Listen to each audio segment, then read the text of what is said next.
जीअं त मां सिंध पब्लिक सर्विस कमीशन जा 7 खां 8 इंटरव्यू ॾेई आहियां पंहिंजे कैरियर में।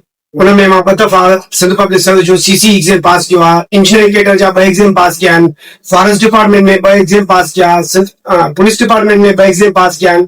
पर अफ़सोस सां चऊं त बेटा असांजी ज़िंदगी जा 32 साल गुज़रिया पर सिंध पब्लिक सर्विस असांखे जॉब न ॾेई सघी।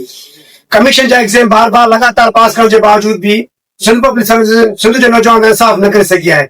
सिर्फ़ पैसनि ते विकिरो करे सीटूं खपाए थी सिंध जो नौजवान खे सिर्फ़ मायूसी खां सवाइ कुझु नथी ॾेई सघे। हिन वक़्तु ॾिसो त डिसंबर जे 2025 में सीसी 24 एग्ज़ाम कंडक्ट थियो हुयो। उन में 3 महीने में हिन 8 खां 9 हज़ार छोकिरनि जो 3 महीने में कापियूं कीअं चेक थियूं एतिरो जल्दी, ऐं उन में कुल 70 छोकिरो पास कयो आहे। माना सिर्फ़ राह पोटा ऐं बाजारी ऐं हाले पोटा सिर्फ़ इहे छोकिरा पास थियनि था, बाक़ी सिंध जा नौजवान काॾे वञनि। असां अपील कयूं था मुराद अली शाह खे, बिलाल भुट्टो ज़रदारी खे ऐं अदी फराल ठाकुर खे, आसिफ ज़रदारी खे त सिंध जे नौजवान इंसाफ़ कयो वञे। अगरि तव्हां सिंध जे पढ़े लिखे नौजवान इंसाफ़ न कंदो त हू बग़ावत जो शिकार थींदा। हू आख़िर काॾे वेंदा?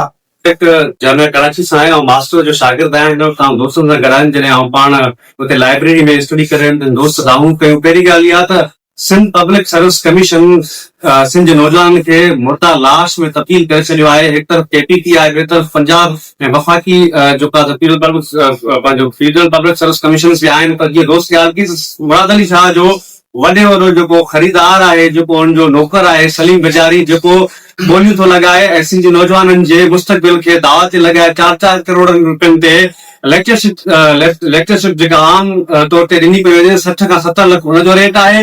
ऐं सीसी में जेके नौजवान दोस्त जेके 6 साल माना महिनत करे अखियुनि जो नूर निचोए ॾींहुं राति हिकु करे ऐं कामयाबी सां क्वालिफाई कनि था, उहे माना न हुननि जी रिज़ल्ट आहे, न हुनजो नालो थो अचे। इंसाफ़ आहे। ऐं जेकॾहिं अहिड़ा मामला थिया त सिंध जो नौजवान रोडनि ते बि हूंदो। ऐं तव्हां ॾिसो था हिन वक़्तु सिंध जे अंदरि बुख बदहाली अखरबा परवरी जा मामला बि हली रहिया आहिनि। ऐं इन सॼी सूरत हाल सॼे सिस्टम जो ज़िम्मेवार हिकु मुराद अली शाह सीएम सिंध आहे, जेको पाण खे नायक फिल्म जो अनिल कपूर सम्झंदो आहे। उन खां पोइ मैडम फरियाल आहे, जेका पंहिंजी सियासत चिमकाइण जे लाइ हिन वक़्तु सिंध जे पट्टे जेकी जॉब्स आहिनि ओवरऑल सॼी सिंध में, पट्टे वाली जॉब जे लाइ 12 खां 14 लख रुपया हलिया आहिनि। ऐं उहो ई अशराफिया ख़ानदान जेके स्कूल जेको पंहिंजो नौकरियूं विकिरो थो करे। बाक़ी जेको असां सभई जेके दोस्त आहियूं जेके लाइब्रेरी में ॾींहुं राति हिकु था कयूं, उहे काॾे वञनि।